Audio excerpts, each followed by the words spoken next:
Bien bonjour à tous, alors comme vous l'avez vu dans le titre, on se retrouve aujourd'hui sur une vidéo où on va pas forcément parler de Linux, mais un peu plus applicatif, en l'occurrence un service de streaming un petit peu orienté musique, enfin même totalement orienté musique. Euh, à savoir que je suis un utilisateur de très longue date de Spotify, ça doit faire facile 5-6 ans que je l'utilisais au passé, parce que du coup j'ai migré aujourd'hui même sur Apple Music, car dans les semaines à venir, vous savez très bien qu'il y a la keynote d'Apple du coup qui aura lieu le 7 septembre, et je projette un petit peu d'acheter un iPhone pour remplacer du coup mon téléphone actuel, et du coup je commence un petit peu à migrer tout ce qui est service que j'utilise. Et puis déjà d'avant aussi, on m'avait encensé Apple Music, du coup je voulais voir ce que ça donne. Et du coup, bah, j'ai migré aujourd'hui. Je suis sous Windows, en l'occurrence pour faire cette vidéo, pour vous montrer un petit peu les deux logiciels que j'ai à vous présenter. À savoir qu'historiquement, c'est iTunes du coup qui gère tout ce qui est musique sur Apple en termes de logiciel. À savoir, du coup, il a été rendu compatible après pour Apple Music, du coup, comme vous avez à l'écran. À savoir que moi, l'interface, alors c'est pas que j'aime pas, mais c'est juste qu'en fait, ça ressemble à aucun autre truc sous Windows. Du coup, c'est assez perturbant. Vous voyez que si on sort de la fenêtre, ça devient un petit peu arrondi. C'est un petit peu bizarre. Ça rend pas très homogène. Le design est propre à Apple, hein, ça y a pas de souci, mais je veux dire, ça fait vraiment trop vieux, quoi. Vieux Mac, un petit peu de ceux qui étaient encore sous macOS Lion, je crois, ou Leopard. Ça ressemble un petit peu à cette interface-là. Je connais pas trop les versions de Mac, mais j'ai eu le temps d'en voir quelques-uns. En tout cas, on peut voir que du coup l'interface est assez compréhensible en termes d'onglets qu'on a. Donc en fait, on a du coup l'onglet morceaux où vous rajoutez vous-même vos morceaux. Donc moi en l'occurrence, j'en ai qu'un seul. Parce que du coup, j'ai tenté de récupérer en fait toutes mes playlists de Spotify pour les réimporter dans Apple Music, sauf qu'en fait, ça rend. Enfin, au final, c'est pas si simple. À l'usage, bon, ça revient au même, mais je veux dire, je préférais quand même partir d'une base propre au final et de rajouter toutes les musiques que j'avais, que j'écoute. Parce que vraiment, Spotify, si je vous montre un petit peu, on peut aller voir. On a beaucoup trop de playlists. Donc c'était un peu compliqué de tout migrer, en sachant qu'il y a des services web qui le font. Mais vous êtes limité en fait à un certain nombre de titres ou de playlists, après ça devient payant, c'est un peu relou. Du coup je me suis dit, go repartir de zéro, on va tout recréer. Et du coup en fait, comme je vous ai dit, vous avez les morceaux du coup que vous pouvez aimer. Alors ça c'est un truc aussi, ça m'a un petit peu perturbé, c'est-à-dire sur Spotify, vous savez, on a le système de like de titres, en fait, ça vous crée une playlist avec vos titres likés. Sauf que là, du coup, en tout cas sous Apple Music, ça fonctionne pas pareil, j'ai l'impression. On peut juste les trier par titre aimé une fois qu'elles sont là. Mais après, je veux dire, ça reste quand même dans morceaux et ça vous crée pas une playlist spéciale titre liké. C'est une petite habitude à prendre, mais après, pourquoi pas, je peux m'adapter. Et du coup, après, vous avez bien sûr tout ce qui est artiste. En l'occurrence, j'en ai qu'un seul. Album aussi, du coup, j'en ai qu'un seul, vu que je n'ai qu'un seul truc dans ma bibliothèque. Mais par contre, là, après, on a toutes les playlists, du coup, qui sont séparées en deux. Donc, c'est-à-dire, playlist de musique, c'est une qui était sur Spotify que j'ai réimportée, que j'ai gardée, parce que je crois qu'elle n'existe pas sous Apple Music. Alors du coup, ça c'est la playlist du dernier film One Piece, avec les OST qui sont masterclass, à part ça.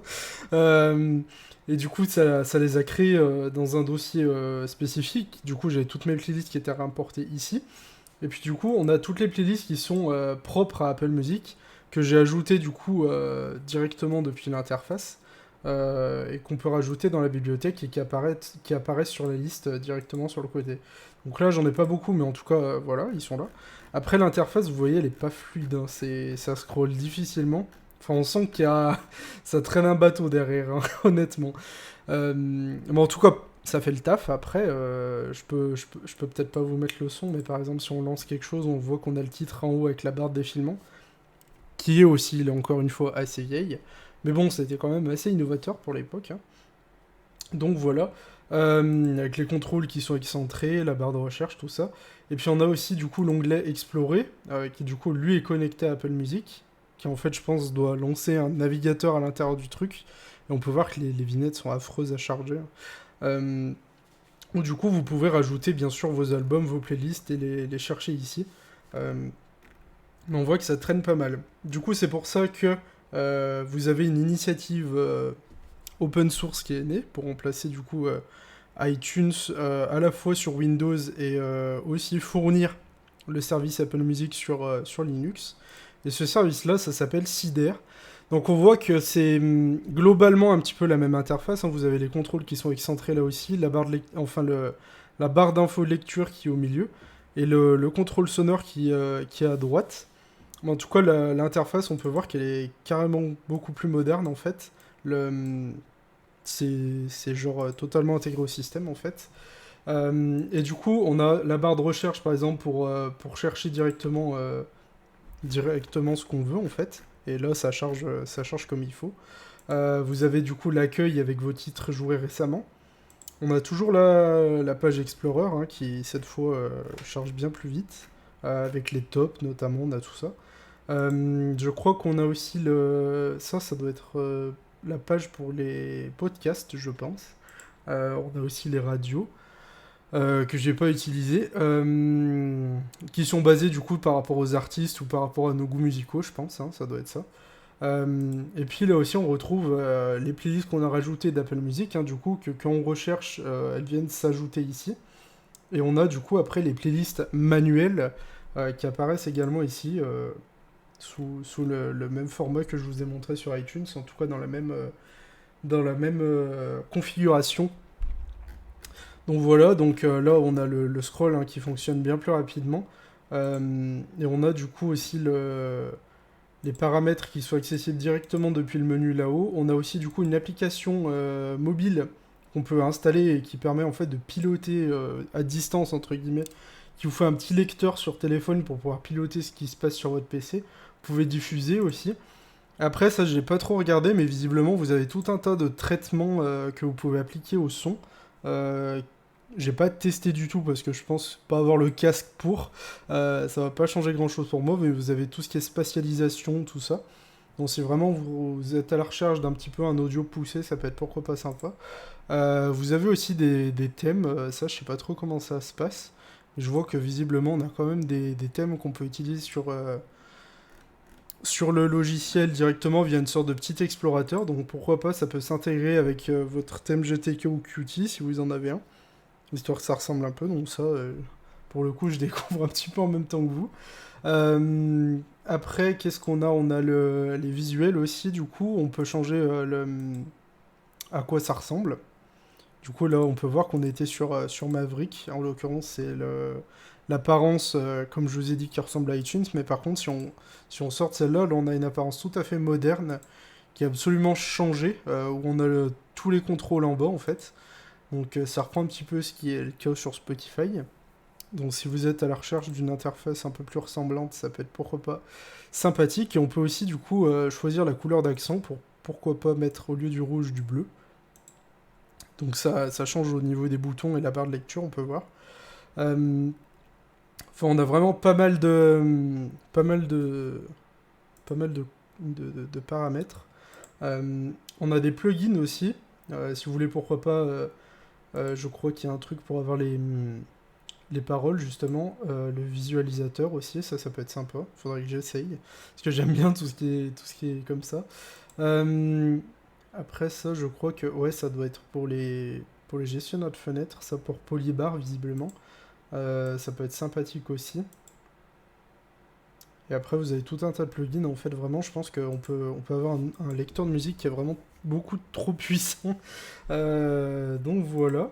Je vois qu'on a un plugin aussi pour configurer ce qui est par rapport à Discord. Parce qu'en fait, sur Discord, si vous lancez le logiciel et que vous écoutez un titre, ça vous met joue à Cider. Et si vous cliquez sur le son, enfin, si vous cliquez sur la personne avec le statut, là, ça vous met le son pour pouvoir voir ce qu'il écoute. Donc c'est assez sympathique, hein, c'est cette option-là en l'occurrence. Donc voilà, et puis on a tout un tas d'options avancées aussi visiblement. Je j'ai pas fait le tour pour ça. Donc voilà. En tout cas, cette application marche très bien, et du coup, comme je vous ai dit, elle est multiplateforme. Je crois qu'elle est même sur Flatpak maintenant, à vérifier. Mais en tout cas, c'est peut-être plus disponible que Spotify, même si Spotify est aussi sur Flatpak. Ça permet quand même d'avoir une disponibilité accrue sur les distributions. Mais en tout cas, Apple Music, hein, pour les premières impressions que je peux vous donner, ça marche vraiment, vraiment aussi bien que Spotify. À voir ce que ça donne après sur téléphone, hein, je pense que ça s'intégrera à merveille. Mais en tout cas, voilà, j'ai fait la migration. Pour l'instant, j'en suis content. Et si besoin, dans tous les cas, il y a toujours Spotify gratuit. Donc, si je veux écouter pour dépanner, il y a ce biais-là aussi. Donc voilà, j'espère que cette petite vidéo un petit peu exceptionnelle, un petit peu applicative, musique, tout ça vous aura plu. Et puis on se retrouve très très vite pour une prochaine vidéo.